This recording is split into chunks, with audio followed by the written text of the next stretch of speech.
Good morning, everyone.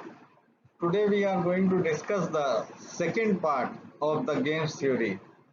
That is why I have labeled it as games theory 2. आज हम लोग games theory का भाग 2 की स्टडी करेंगे और भाग 2 जो है वो पार्ट 1 का ही कंटिन्यूएशन है।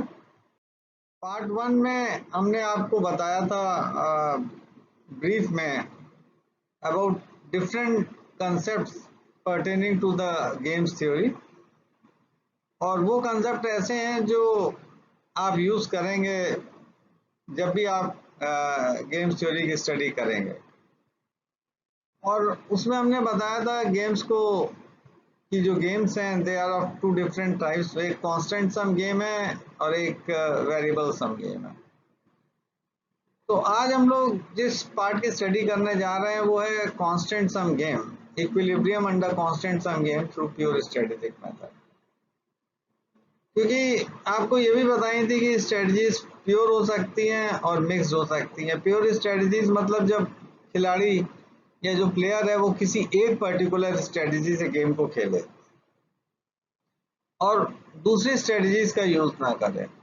मिक्स स्ट्रेटजीज में क्या है कि कभी वो एक पर्टिकुलर स्ट्रेटजी से खेलता है और कभी दूसरी पर्टिकुलर स्ट्रेटजी से खेलता है game. So it mixes up the strategy. Sometimes it plays the price strategy, sometimes it plays the non-price strategy. तो वहाँ पर उसे मिक्स स्ट्रेटजीज कहते हैं, वो हम नेक्स्ट लेक्चर में डिस्कस करेंगे। आज जो इशू ऑफ डिस्कशन है वो equilibrium under constant sum game through pure strategic method. So equilibrium under constant sum game through pure strategic method basically means that we have to determine the equilibrium solution if exists under pure strategic method, where the players are playing a unique strategy, a particular strategy to determine the equilibrium solution. कि आज हम लोग केवल pure strategic method को discuss करेंगे जहाँ पे player एक पर्टिकुलर स्ट्रेटजी से अपने गेम को खेलता है, चाहे प्लेयर ए हो चाहे बी हो। यहाँ पे कुछ एजम्पशंस हमने बताए हैं और ये एजम्पशंस ज़रूरी हैं, इन्हें आप कैरेक्टरिस्टिक्स भी कह सकते हैं जो कांस्टेंट सम गेम की हैं। और ये एजम्पशंस या ये जो कैरेक्टरिस्टिक्स हैं ये इसलिए ली गई हैं ताकि हम अपने इक्विलिब्रियम सॉल्यूशन को इजीली या आसानी से उसे हम डिटरमिन कर सकें। There are two players in a game, क्योंकि नंबर ऑफ प्लेयर्स अगर बढ़ते हैं, जैसे कई लोग पूछते हैं n प्लेयर्स हैं, तो n बाई n की मैट्रिक्स बनाना बहुत सिंपल टास्क नहीं है। तो यहाँ पे सिंप्लीफिकेशन के लिए 2 प्लेयर्स हैं और नंबर ऑफ प्लेयर्स अगर आप बढ़ाएंगे तो मेथड यही रहेगा, उसमें कोई चेंज नहीं आएगा। लेकिन जैसे इकोनोमेट्रिक्स में हम नंबर ऑफ वेरिएबल्स बढ़ाते हैं जब, तो आप मैनुअली उसको डिटरमिन करना मुश्किल है। You have to use some computer software to determine the equilibrium solution. तो यहाँ पे 2 प्लेयर्स हैं ए और बी। दूसरा एजम्पशन है सम ऑफ पे ऑफ्स इज कांस्टेंट, क्योंकि कांस्टेंट सम गेम है इसलिए जो अलग अलग स्ट्रेटजीज से प्लेयर को पे ऑफ्स मिलते हैं उनका सम यानी उनका जोड़ बराबर रहेगा, कांस्टेंट रहेगा। Each player knows its own as well as strategies of rival. जो 2 खिलाड़ी हैं इनको अपनी भी स्ट्रेटजीज के बारे में पूर्ण ज्ञान है और राइवल की भी स्ट्रेटजीज के बारे में पूर्ण ज्ञान है, यानी there is no question of any asymmetric information between the players.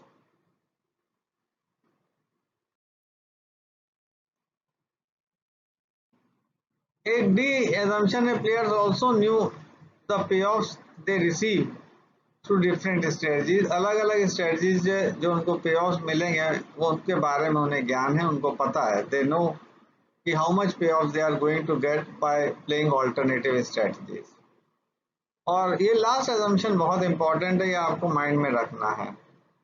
जैसे कूदनो मॉडल में एजम्पशन था कंजेक्चरल वेरिएशन का, इंपॉर्टेंट एजम्पशन था, वैसे यहाँ पर ये एजम्पशन मॉर्जनस्टन और न्यूमैन मॉडल में बहुत इंपॉर्टेंट है। Players are risk averse in nature. तो ये प्लेयर्स कई तरह के हो सकते हैं, वो रिस्क एवर्सिव भी हो सकते हैं, रिस्क न्यूट्रल भी हो सकते हैं और रिस्क लवर्स भी हो सकते हैं। तीनों केस में अगर आप ग्राफ डिटरमिन करना चाहें तो वो मैंने वहाँ प्रिंसिपल एजेंट प्रॉब्लम में आपको बताया हुआ है कि अगर रिस्क एवर्सिव है तो कॉन्केव टाइप होगा, रिस्क न्यूट्रल है तो स्ट्रेट लाइन होगा, marginal total utility curve for money, और अगर रिस्क लवर्स है तो वो कॉन्वेक्स टाइप होगा। तो वो चीज़ें मैंने वहाँ पे डिस्कस की हैं कि total utility curve for money किस तरह का होगा डिपेंडिंग अपॉन द चॉइस और नेचर ऑफ द प्लेयर। यहाँ पे जो प्लेयर्स का नेचर है वो रिस्क एवर्सिव है, यानी वो रिस्क नहीं लेना चाहते और बिल्कुल सेफ गेम खेलना चाहते हैं। They want to play a safe game. आप भी देखते होंगे जैसे अगर आप प्लेइंग कार्ड्स कई बार खेले हैं तो अगर आप पैसे के लिए मान लीजिए खेल रहे हैं तो कई लोग होते हैं रिस्क लवर्स होते हैं कि कुछ भी नहीं है आपके पास तब भी वो अपना जिसे कहते हैं कि they will play their own turn and take the risk of getting the money. लेकिन कई लोग बहुत रिस्क अवर्सिव होते हैं कि जब तक उनके पास कार्ड्स बहुत अच्छे नहीं आए they don't want to take any chance और they will throw their cards. So it depends upon the nature of the players, and most of the players in the mind of Morgenstern and von Neumann, they are risk aversive in nature. यानी ज़्यादातर players जो है risk एवर्सिव हैं। आप भी exam की तैयारी करते हैं तो कई लोग रिस्क अवर्स होते हैं कि 4 सवाल पढ़े आ गया तो ठीक है, नहीं आया तो भी, और कई रिस्क एवर्सिव होते हैं, बहुत कॉशियस अप्रोच रखते हैं कि नहीं हमको जो पढ़ाया सब पढ़ के जाएंगे कि कठिन से कठिन परिस्थिति में भी वो 4 सवाल कर ले जो उन्हें करने हैं। तो they play a very safe game and they are very hard working also. तो यहाँ पे न्यूमैन और मॉर्जेंसन ने ये मान लिया है कि players are risk averse in nature, यानी वो रिस्क नहीं लेना चाहते हैं। अब यहाँ पे सेकेंड पॉइंट है determination of equilibrium solution. Equilibrium solution हम कैसे डिटरमिन करेंगे, ये सेकेंड पॉइंट है और यही आज का मेन इशू है। एजम्पशंस आपको माइंड में रखने पड़ेंगे। कोई ज़्यादा एजम्पशन नहीं है, आप इजीली उसको मेमोराइज कर सकते हैं। एक ही एजम्पशन मेन है, players are risk averse in nature. बाकी जो एजम्पशंस हैं वो उतने इम्पोर्टेंट नहीं है, लेकिन you have to keep them in mind only. Determination of equilibrium solution. अब इक्विलिब्रियम कैसे निकालेंगे इसको हमने एग्जांपल से भी समझाया और बाद में इक्विलिब्रियम कंडीशन भी दे दी। तो यहाँ पे ए प्लेयर की 3 स्ट्रेटजीज हैं, अल्फा 1, अल्फा 2, अल्फा 3। बहुत सिंपल एग्जांपल है ये भी। और बी की 4 स्ट्रेटजीज हैं, बीटा 1, बीटा 2, बीटा 3, बीटा 4। तो ये 3 स्ट्रेटजीज ए की हैं, 4 बी की हैं और पे ऑफ मैट्रिक्स दी हुई है क्योंकि प्लेयर्स को अपने पे ऑफ पता है कि डिफरेंट स्ट्रेटजीज से उन्हें कितने पे ऑफ मिलेंगे। ये पे ऑफ मैट्रिक्स बनाई है। जो एग्जांपल सिंपल है, यहाँ सम ऑफ पे ऑफ 100 के बराबर है, मैंने लिखा नहीं है लेकिन आप नोट कर सकते हैं। इस पे ऑफ मैट्रिक्स को आप बना लीजिए अपने रजिस्टर पे, क्योंकि जब भी लेक्चर सुने कॉपी रजिस्टर पेन जरूर रखें क्योंकि आपको खुद सॉल्व करना है। बहुत सिंपल है और ज़्यादा टाइम नहीं लगेगा। इसके बाद का जो हिस्सा है वो इसी पे आधारित है। मैंने इस पे ऑफ मैट्रिक्स को एक्सप्लेन किया है, तो उसको आप चाहे यहाँ समझ लें चाहे बाद की स्लाइड में समझ लें। बाद में इस पे ऑफ मैट्रिक्स को बनाना बहुत मुश्किल है मेरे लिए, क्योंकि आप देखिए पूरी स्लाइड में इसने जगह घेर रखी है। छोटा बनाऊंगा तो आपको दिखेगी नहीं। अल्फा 1 अगर ये चलता बी बीटा 1 तो 50 यूनिट्स का पे ऑफ मिलता है प्लेयर ए को। इसी तरह से अल्फा 1 बीटा 2 में ए को कितना पे ऑफ मिल रहा है, 80। अल्फा 1 बीटा 3 में जो पे ऑफ मिल रहा है ए को 20, और अल्फा 1 बीटा 4 में जो ए को पे ऑफ मिल रहा है वो 25 है। ये सारे पे ऑफ्स ए के हैं क्योंकि कांस्टेंट सम गेम में बी का पे ऑफ हमने बताया था। आप सम से माइनस करके निकाल सकते हैं। जैसे सम इनका 100 है, यानी अगर अल्फा 1 बीटा 1 से ए को 50 मिल रहा है तो बी को 100 माइनस 50 मिलेगा, सम 100 रहेगा। अल्फा 1 बीटा 2 से ए को मिल रहा है 80, तो 100 में से 80 घटा दीजिए, तो ए को मिलेगा, बी को मिलेगा 20। ये सारे पे ऑफ्स किसके हैं? ए के हैं, ये याद रखिएगा। पूजा जी आपका माइंड बहुत शार्प है। ये सारे पे ऑफ्स किसके हैं? ए के हैं। ऑल दीज पे ऑफ्स बिलोंग टू ए। ये मत सोचेगा बी का आप निकाल सकते हैं, इनका सम 100 के बराबर है। जैसे अल्फा 3 बीटा 1 ले लीजिए, तो ए को 60 यूनिट का पे ऑफ मिल रहा है, बी को कितना मिलेगा? 60, 100 में से 60 घटा दिए 40। तो जो ए का मैक्सिमम होगा वो बी का मिनिमम होगा, याद रखिएगा। यानी अगर जैसे अल्फा 1 बीटा 2 से ए को 80 मिल रहा है, तो ये ए का यहाँ पे मैक्सिमम है इसमें, इस रो में, लेकिन बी का 100 में से 80 घटा दीजिए 20।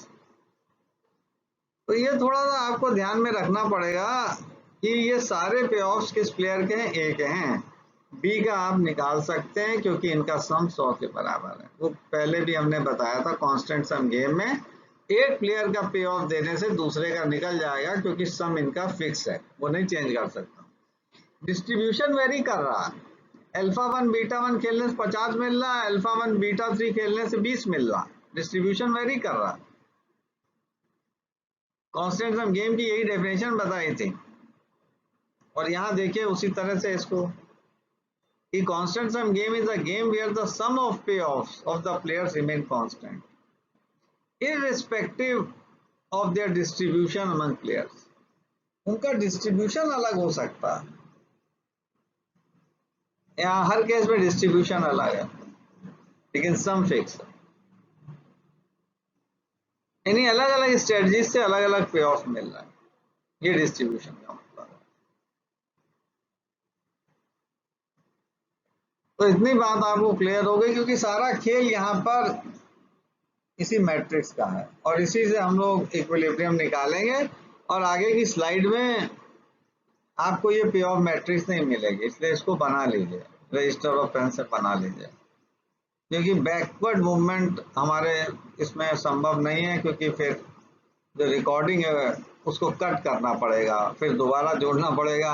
उतना टेक्निकल नो मुझे भी इतना नहीं पता है, क्योंकि हम भी जितना मुझे पता है मैं उसी हिसाब से चल रहा हूँ। तो ये चीजें आप थोड़ा सा देखिएगा कि ये पे ऑफ मैट्रिक्स जो है ये केवल प्लेयर ए के पे ऑफ बता रही है, बी का इससे निकाल सकते हैं 100 में से घटाने के बाद। यहाँ पे सम 100 है, जरूरी नहीं हर जगह 100 हो, सम दिया होगा आपको, यहाँ लिखा नहीं है जगह की कमी की वजह से, लेकिन आप 100 लिख लीजिए कि सम ऑफ पे ऑफ इज 100। अब आइए इक्विलिब्रियम निकालते हैं। ये ध्यान में रखना पड़ेगा, प्लेयर्स रिस्क एवर्सिव है, रिस्क लवर नहीं है। रिस्क एवर्सिव का मतलब है कि जैसे अभी आपको बताया कि एग्जाम में रिस्क लवर तो 4 ही सवाल पढ़ के जाएगा, 4 करने के लिए बैठा है, आ गया तो ठीक है, नहीं आया तो ठीक। लेकिन जो रिस्क एवर्सिव है पूरा कोर्स पढ़ के जा रहा है, बस सिचुएशन में भी वो 4 अच्छे सवाल करके आए। तो यहाँ रिस्क एवर्सिव है, यानी वर्स्ट सिचुएशन में उसे क्या मिलेगा। अगर ए अल्फा 1 चलता, ध्यान से सुनिएगा, अनुश्री, शिवांगी जी, प्रशांत पांडे, अरानी दत्ता, जितने नाम मुझे याद आ रहे हैं, रचित प्रजापति, गजल गौर, तो जितने मुझे नाम याद आ रहे हैं मैं यहाँ पे ले दे रहा हूँ, बड़ा ध्यान से सुनिएगा इन सब चीजों को। और भी स्टूडेंट हैं जो बहुत अच्छे स्टूडेंट हैं, लखवेंद्र जी हैं हमारे, लेकिन बहुत टाइम से आपसे मिला नहीं हूँ तो भूल उतना नाम याद नहीं आ रहा है, तो whatever names I could recall I have taken, तो ए अल्फा 1 चल रहा है, तो देखिए वह सिचुएशन में क्या हो सकता है, बी अगर बीटा 1 चलेगा तो 50, बीटा 2 चलेगा 80, बीटा 3 चलेगा 20 और बीटा 4 चलेगा 25।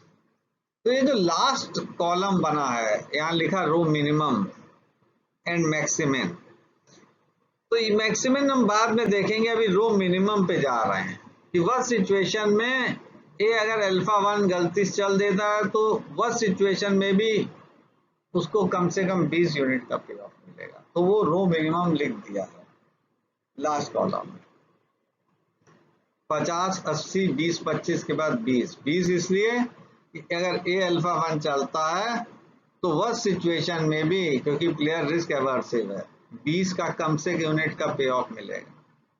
अल्फा 2 चलता है तो वह सिचुएशन में उसे देखिए कितना पे ऑफ मिलेगा, 30, 40, 15, 90, 15 का मिलेगा। अल्फा 3 चलेगा तो वह सिचुएशन में क्या मिलेगा, 60, 30, 10, 20, 10 का मिलेगा। तो लास्ट कॉलम में 20, 15, 10 ये इंडिकेट कर रहा प्लेयर रिस्क एवर्सिव है, player is prepared for the worst. और वह सिचुएशन में इन 3 स्ट्रेटजीज के अगेंस्ट उसे वह सिचुएशन में 20 मिल रहा है, अल्फा 1 में, अल्फा 2 में 15, अल्फा 3 में 10। अब आइए प्लेयर बी को वह सिचुएशन में क्या मिलेगा। ये सारे पे ऑफ एक हैं।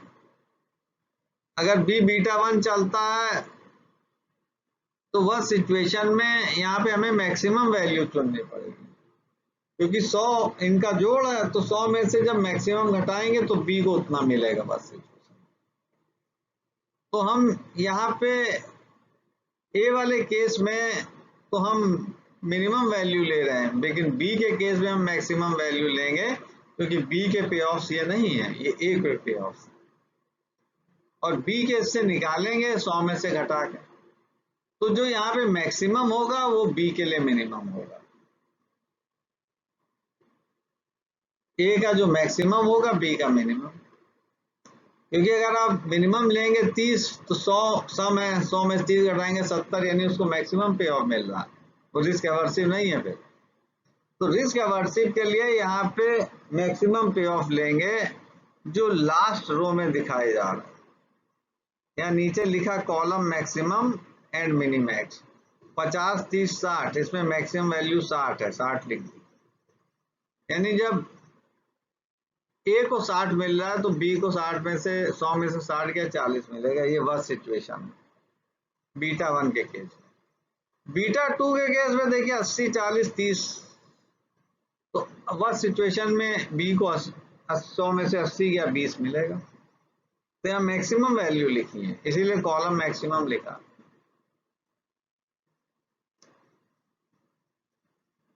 बीटा 3 के केस में 20, 15, 10 है, मैक्सिमम 20 है, 20 लिख दिया। और बीटा 4 के केस में 25, 90, 20 है, तो मैक्सिमम वैल्यू 90 है, यानी 10 यूनिट का पे ऑफ बी को मिलेगा, 100 में से 90 गया था।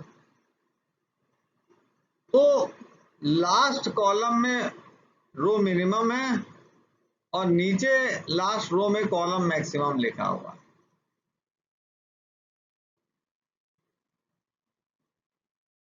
अब यहाँ पे वर्ड है मैक्सिमम। मैक्सिमम का मतलब है, ये 2 शब्दों से मिलकर बना, मैक्सिमम मिनिमम। मैक्सिमम मतलब मैक्सिमम ऑफ द मिनिमम। तो 20, 15, 10 मिनिमम है, इसमें से मैक्सिमम लेना है। मैक्सिमम क्या हुआ, 20 हुआ, यानी वह सिचुएशन में जो बेस्ट पे ऑफ मिलेगा उसे 20 मिलेगा। तो 20 मिल रहा अल्फा 1, यानी अल्फा 1 ए की मैक्सिमम स्ट्रेटेजी है। यानी बी कुछ भी करे, कोई स्ट्रेटजी चल रहे, अगर ए अल्फा 1 चल रहा तो उसे 20 यूनिट से कम पे ऑफ नहीं मिलेगा, ये मतलब है। तो मैक्सिमम का मतलब है मैक्सिमम ऑफ द मिनिमम। तो 20, 15, 10 ए के लिए मिनिमम पे ऑफ्स हैं। अब इसमें ये वह सिचुएशन है, इसमें बेस्ट वो चुनेगा और बेस्ट है 20। तो 20 आपको मिल रहा है जब ए अल्फा 1 चल रहा है। तो अगर ए अल्फा 1 का इस्तेमाल करता रहे तो बी अपना कोई भी स्ट्रेटजी इस्तेमाल करे किसी भी तरह की, ए को 20 यूनिट से कम पे ऑफ मिलने से नहीं रोक सकता। यानी B cannot stop A from earning 20 units of payoff in the worst situation, तो दिस इज द अल्फा 1 जो है इसकी मैक्सिमम स्ट्रेटजी है। मैक्सिमम का मतलब है maximum of the minimum. What ever be does it will not stop A from getting less than 20 units of PR. इससे ज्यादा लेने से वो नहीं रोक पाएगी। अब आइए B का केस लें। नीचे लास्ट रो है कॉलम मैक्सिमम 60, 80, 20, 90। ये अगर B बीटा 1 चल रहा है तो वर्स्ट सिचुएशन में उसे 60 यानी बी को 100 में से 60 गया 40 यूनिट मिलेगा, बीटा 2 में 100 में से 80 गया 20, बीटा 3 में 100 में से 20 गया 80 और बीटा 4 में 100 में 90 गया 10। यानी ये जो कॉलम मैक्सिमम है इस मैक्सिमम में से बी मिनिमैक्स मिनिमम सेलेक्ट करेगा। ये सारी मैक्सिमम वैल्यूज हैं, तो मिनिमैक्स का मतलब है मिनिमम ऑफ मैक्सिमम। तो बी की मिनिमैक्स स्ट्रेटजी क्या होगी? 60, 80, 20, 90 यानी 20। इसका मतलब ये हुआ कि बी अगर बीटा 3 चलता है तो ये सारी वर्स्ट सिचुएशंस हैं, इसमें से बेस्ट वो है जो 20 max minimum of the maximum. ये सारी मैक्सिमम वैल्यूज हैं हर स्ट्रेटजीज के against, beta 1, beta 2, beta 3, beta 4 सब में। तो इसमें से मिनिमम सेलेक्ट करेगा और वो 20 है और ये 20 पे ऑफ ए को मिल रहा है। तो बी बीटा 3 बी की मिनिमैक्स स्ट्रेटजी है कि B cannot stop A from earning 20 units of A. तो बी अगर बीटा 3 चलता है और ए अल्फा 1 चलता है तो यहाँ पे B cannot stop A from earning less than 20 units of A. यानी बी ए को नहीं रोक सकता 20 यूनिट से कम लेने से। तो अगर मिनिमैक्स और मैक्सिमम स्ट्रेटजी कन्वर्ज करें और ए को सेम पे ऑफ प्रोवाइड करें 20 units, if the maximum and minimax strategy converges in such a way that it provides a same payoffs 20 units in this case, then the equilibrium solution will be alpha 1 beta 3 and equilibrium payoffs would be 20 units for A और B के लिए 100 में से 20 घटा दीजिए 80 unit से B को इस तरह से निकालते हैं। तो ये पे ऑफ मैट्रिक्स आप बना लीजिए। आगे की जितने भी स्लाइड्स हैं उसका एक्सप्लेनेशन ही दिया हुआ है, यही सब कुछ आगे डिस्कस किया। आप एक एक करके देख लीजिए, लेकिन आपको ये पे ऑफ मैट्रिक्स ध्यान में रखनी पड़ेगी क्योंकि ये पे ऑफ मैट्रिक्स अब आपको नहीं मिलेगी। आप नोट कर लें इनको और अपना देख लें आगे। यहाँ लिखा है ऊपर, देखिए एक एक करके चलते हैं। Given the payoff matrix rational behaviour of the players compel them to be prepared for the worst. कि जो रैशनल बिहेवियर है मॉड जॉनसन के हिसाब से वो ये है क्योंकि उन्होंने प्लेयर्स को रिस्क एवर्सिव माना है कि they should be prepared for the worst. और इंसान को हमेशा वर्स्ट के लिए तैयार रहना चाहिए। हम लोग कोरोना में तैयार नहीं थे और हम लोग को बहुत सी कैजुअलिटीज देखने को मिली। तो we should be prepared for the worst all the time. Best तो कट ही जाएगा लेकिन वर्स्ट काटना मुश्किल है ना।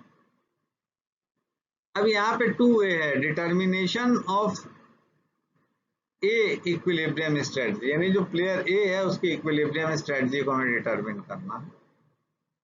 अब लिखा हुआ इन the worst situation A will select that पे of among existing alternatives for a particular strategy against alternative strategies of the rival which gives least payoff to it. यानी ए अगर कोई स्ट्रेटजी चलता है तो रिस्क एवर्सिव होने की वजह से वो लीस्ट पे ऑफ वहां सेलेक्ट करेगा और वो रो मिनिमम में हम लास्ट में जाके लिख देंगे, लास्ट कॉलम जो है यहाँ फिर दिखा है this implies that payoff that A will get in worst situation will be row minima. तो जो रो में मिनिमा है अल्फा 1 अल्फा 2 अल्फा 3 के अगेंस्ट उनको हम लास्ट कॉलम में लिख देंगे। तो एक एक स्ट्रेटजी के लिए हमें हर मिनिमम वैल्यू लिखनी पड़ेगी। अब ये देखिए 6 स्लाइड है यहाँ पे आपके सामने कि अमंग द रो मिनिमा पे of that A would select one that ensures maximum पे ऑफ। तो वो जो आपको लास्ट में 20 15 10 मिले उसमें से मैक्सिमम वो सेलेक्ट करेगा क्योंकि वर्स्ट सिचुएशन में वो बेस्ट मानेगा। अब वर्स्ट सिचुएशन में आप भी देखिए जो सवाल दिए हैं आपके 9 आपको 4 करने हैं तो आप बेस्ट सेलेक्ट करेंगे। तो maximum value of the given minimum value तो उसे मैक्सिमम स्ट्रेटजी कहते हैं और वो मैक्सिमम स्ट्रेटजी हमने ए की बता दी अल्फा 1 है। Accordingly, the strategy that A would select would be called as maximum strategy. Maximum of the minimum. वही बात यहाँ लिखी।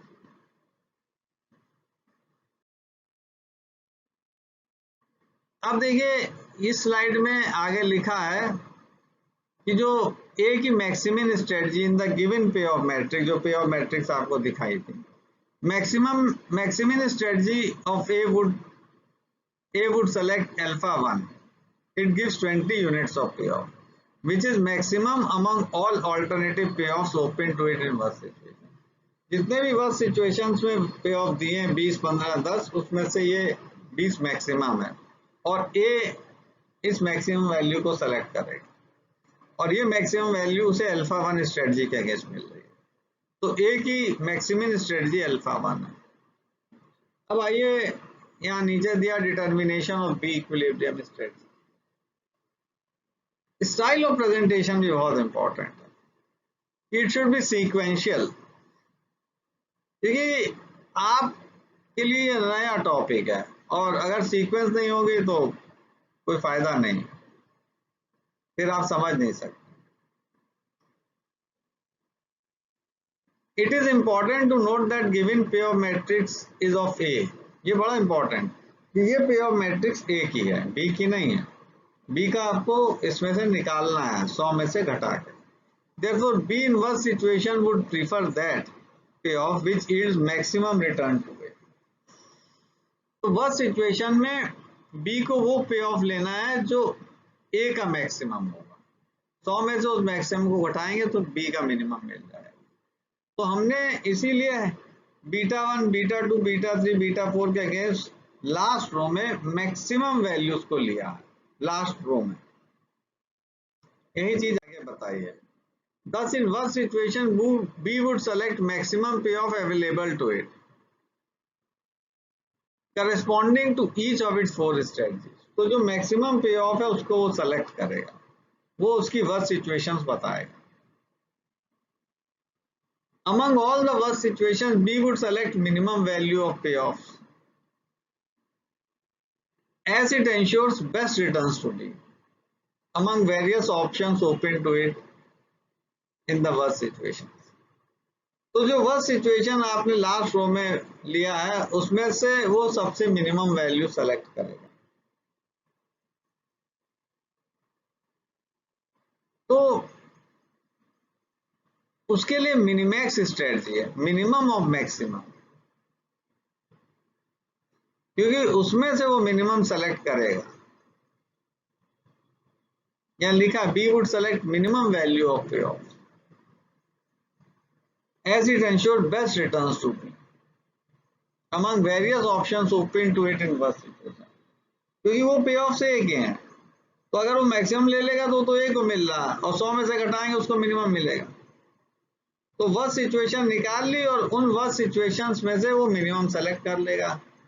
तो वर्स्ट सिचुएशंस में हमने मैक्सिमम पे ऑफ लिखे हैं, इनमें से मिनिमम ले लेगा, तो 100 में से मिनिमम घटाएंगे वो बी को मिलेगा पे ऑफ। तो जो हमने नीचे उसमें रो लास्ट रो में पे ऑफ लिखे थे उसमें भी 20 था, यानी बी जो है बीटा 3 जब सेलेक्ट करेगा तब उसे 20 यूनिट्स, वो ए को 20 यूनिट्स का पे ऑफ लेने से नहीं रोक पाएगा। वही चीज आगे हमने लिखी हुई है कि accordingly B would select that strategy which yields minimum among maximum payoff corresponding to each of its 4 strategy. जो 4 स्ट्रेटजीज हैं उसमें से जो भी मैक्सिमम है उसका मिनिमम वो ले लेगा। Thus, B's optimal strategy is called as minimax strategy. उसको हम मिनिमैक्स स्ट्रेटजी कहते हैं और वो मिनिमैक्स स्ट्रेटजी बी के लिए बीटा 3 है। अब अगली स्लाइड पे जाते हैं। यहाँ पे determination of equilibrium solution, equilibrium हमने कैसे निकाला था वो बताया था। यहाँ लिखा है equilibrium strategy for A is its maximum strategy. A के लिए मैक्सिमम स्ट्रेटजी है इक्विलिब्रियम स्ट्रेटजी, बी के लिए इक्विलिब्रियम स्ट्रेटजी है उसे हम मिनिमैक्स कहते हैं, मिनिमैक्स स्ट्रेटजी। अब यहाँ लिखा है in the given example maximum strategy of A is alpha 1। Maximum strategy A की अल्फा 1 है as it ensures best that is 20 units of payoff among the worst situations, और वो which gives 15-10 unit of payoff from the other 2 strategies alpha 2 alpha 3। तो ए की maximum strategy alpha 1 है जो 20 unit देगी, बाकी 15-10 उससे कम। अब इसी तरह similarly in the given example minimax strategy of B is beta 3 as it ensures best that is does not allow A to earn more than 20 units of P among the worst situations which permits A to get 60, 80, 90 units of P।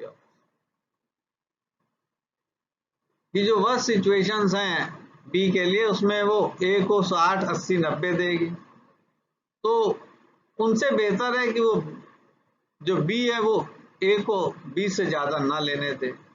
तो इसलिए B की जो minimax strategy है वो beta 3 है, वो चीज यहाँ पे लिखी।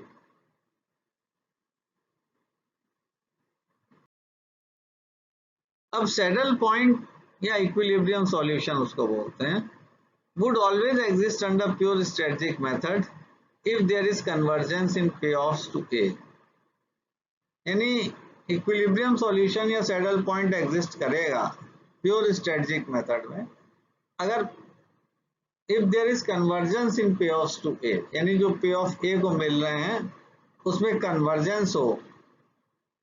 इस तरह का थ्रू एज मैक्सिमम एंड बीज मिनिमैक्स स्ट्रेटजी, यानी अगर मैक्सिमम और मिनिमैक्स स्ट्रेटजी इस तरह की हो कि वो सेम पे ऑफ प्रोवाइड करें, they converge towards a common payoff, then there exist equilibrium solution. और अगर कन्वर्जेंस नहीं है तब इक्विलिब्रियम सॉल्यूशन एग्जिस्ट नहीं करेगा। This happens when A uses alpha 1 and B uses beta 3। ये तब होगा जब ए अल्फा 1 और बी बीटा 3।